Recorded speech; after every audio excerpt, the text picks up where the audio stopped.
Why, hello YouTube. Welcome back to the channel.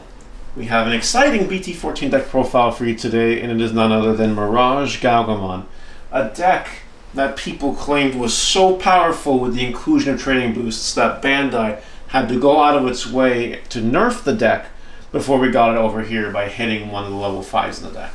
The deck's so powerful that would take the format by storm if not for that hit. Well, I'm here to tell you that the deck is still completely viable, can still beat the best decks of the format, and you can probably take it to a tournament and do well. So I'm going to do my deck profile on it, show you guys what I'm playing, and hopefully you guys enjoy it. If you do, please don't forget to like, comment, and subscribe, and turn that notification bell to smash potatoes. That way you know when all these amazing Digimon videos do come out. I want to do a quick shameless plug to my mats. For those that do not know, Sally Blue is the maker of most of my mats nowadays. And hopefully I didn't lose the whole screen there. But take a look at it. Look at it. It's such a great mat. Such a beautiful mat. I told Sally Blue I wanted BT14 on a mat. No problem. And I was given this wonderful, amazing mat. If these kind of mats interest you, if these kind of mats are mats that you want to own, and you want to own one of these mats and find out how to do it, I'm always looking for excuses to give them away on my Twitch. So if that does interest you, make sure you follow me on Twitch and watch me when I stream, and you might just be one of the lucky owners of this mat. I think I've only given it about 4 ever. So yeah, there you go. Good times. So let's go ahead and get back on track here and start with the eggs, which are the Bukamons. It gives you jamming as long as your opponent doesn't control Digimon with more sources. Great egg, great powerful card. Lets you just hit security free without worrying about other Digimon to get in your way. Only things you gotta worry about are options, security bombs like that, but no Digimon is safe from Bukamon. We'll move on to the rookies. I'm a very big believer in this Galmon. I think it's the best one. I play 4 copies of it. It's the one that when you play, both players draw a card. So it helps your opponent draw cards, add cards to their hand, which can help you with your sources. On top of that, when you add cards to your opponent's hand, add up gain memory once per turn. So you want this one in your stack at all times. That way, you can actually gain some memory once in a while. And gaining memory in MirageGaogomon is something that you love to see. So by that definition, this is my favorite one. Then I am a big proponent of this one. We play 4 copies of the BT11 one. The one that on play, you reveal top 3 cards of your deck, add a Gaogomon card and a Blue Tamer, and know the rest. But it adds basically Thomas's. It's the only one we play. That's a nice little heritable too, that when you attack, you bounce a level 3 to hand. Comes up, sometimes not a big deal. And then finally, we play 4 copies of this one. If there's a rookie to cut, it is definitely that one. And I've thought about playing 11 or even 10. I've tried that. The problem is 12 is the sweet spot, because if you do not have a rookie in your stack at all, your deck literally can't play. Like, you just can't. Unless you do something else, which I'll tell you when we get there, you really need that rookie. So I'm playing 4 copies of this one when you attack, both players draw a card, and all turns 1000 DP boost. Not so relevant nowadays because Bukamon gives you jamming, but if you need to attack over other Digimon for some reason, this is the one to go to. So yeah, 12 rookies, I think it's okay, not a big deal.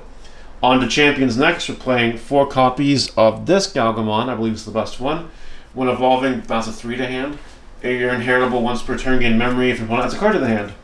So again, it's the same one as the really good Galmon. You want to have that one in your stack as well to gain the memory that you want to have. Then we're playing 4 copies of this Gaogomon. This one with Digivolving plus Thomas if you don't have one.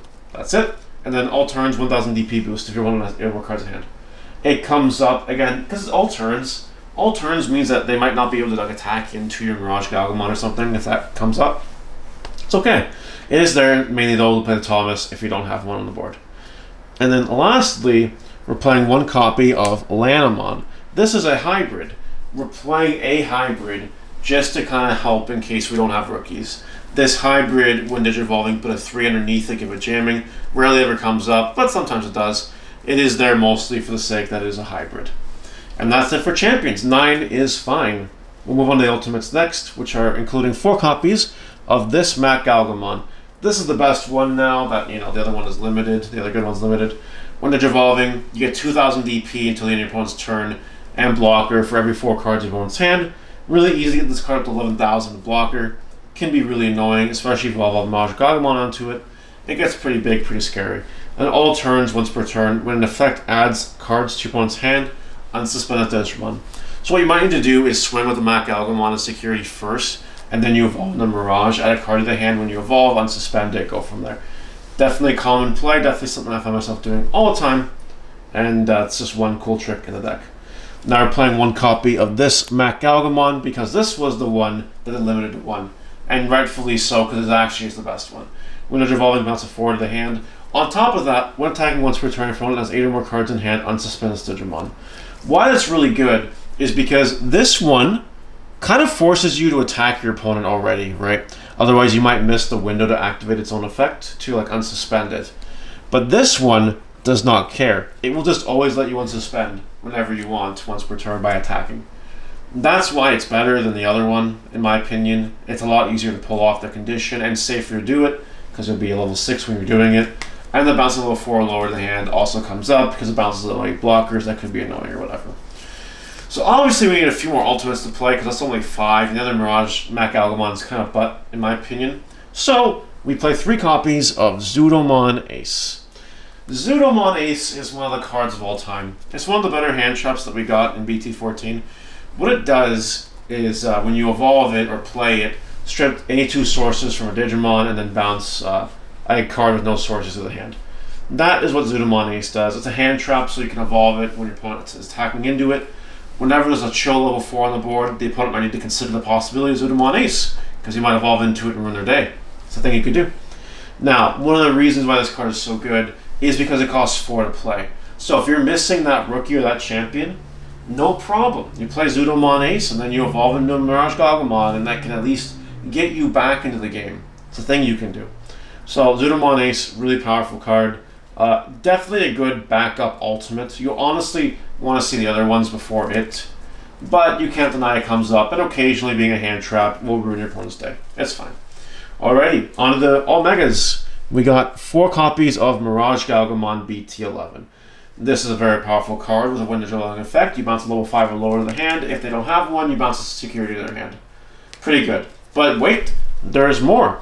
All turns, if a card is added to the opponent's hand by card effect, you gain a memory for every 4 cards in their hand.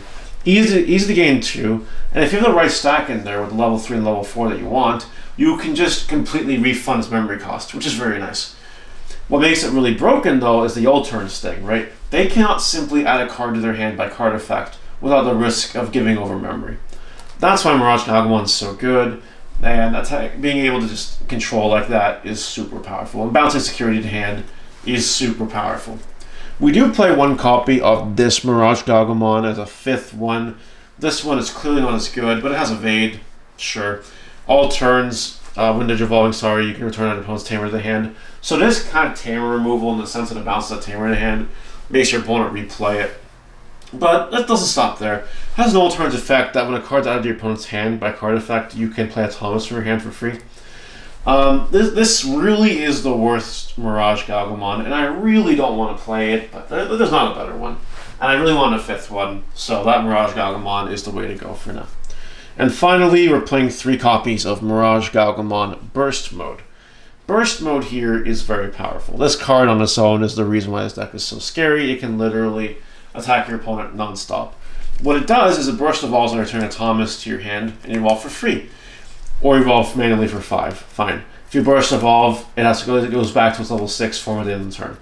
When it's evolving, return an opponent's Digimon to their hand. Any level, no level, doesn't matter. And then you also, after that, gain a memory for every 4 cards in their hand. You do not need to bounce a card to hand to get the memory. So that makes that card super good. Then when attacking, not once per turn, by the way.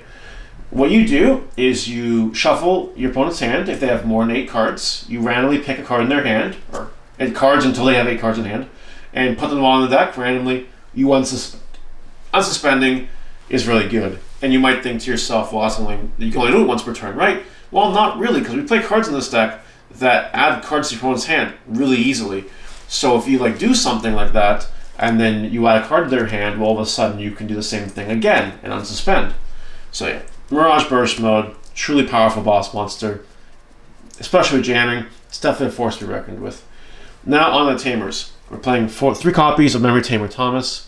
This one, start your turn, go to 3 memory, and then when attacking, you can suspend it to make both players draw a card. That's another way to like trigger burst mode, right? Like let's say you use Mirage Burst Mode's effect. You do things in the right order. You return them to 8 cards in hand and go and suspend. Then you use Thomas to make them both draw a card, then they're at 9 again. So you can attack them again, unsuspend again. Really powerful tamer. Memory tamer, love to see it. Then we play 3 copies of this Thomas from BT4. On play, draw a card, and then during your turn, if the opponent has 8 or more cards in hand, you can suspend it to unsuspend one of your Digimon, which is great. It can unsuspend your MirageGaogomon, or Burst Mode MirageGaogomon, whatever you want. It's just a fantastic 3-drop tamer. Lets you get that extra attack in. This deck can, no joke, bring your opponent from 5 security to 0 in 1 turn. It has been known to happen. It's very strong. On to the options. This is the reason that people were really, really scared about this deck. 4 copies of Mental Training. Cost 2. Reveal 2 cards. Add a blue card to your hand. Every card in this deck is blue, so add whatever you want. Palm that the other one. And then it has a delay effect where you pop it, reduce your evolution cost by 2. So it makes really cheap evolution stacks and gives you consistency boost. People were really scared about MirageGaogomon for that reason. It was dominating Japan for that reason. And that's probably why level 5 was hit. Because of training cards. Nice. Moving right along then, we're playing 2 copies of Memory Boost. Now this might seem a little bit counterintuitive, I don't know, but I like having the Memory Boost to also get us memory and add a blue Digimon to our hand, because you want your combo pieces, right? It's not many combo pieces you need, but you need your burst mode. So blue Memory Boost can help you get it, or level 6, whatever you need. And then later you delay it for 2 memory. It's still fine, it's still good. The last card in the deck goes to Full Moon Meteor Impact. This 8-cost option returns one of your opponent's Digimon to their hand. You gain a memory for every 4 cards in their hand. So, like, it could be like a 6-cost. It's pretty alright. And that's why it's there. Also, works really well in security. So, we love to see it. And that's it for MirageGaogomon. That's the deck. I think it's really strong, and you can do a lot of cool things with it in BT14. Let me know what you think. I'll see you later. Goodbye.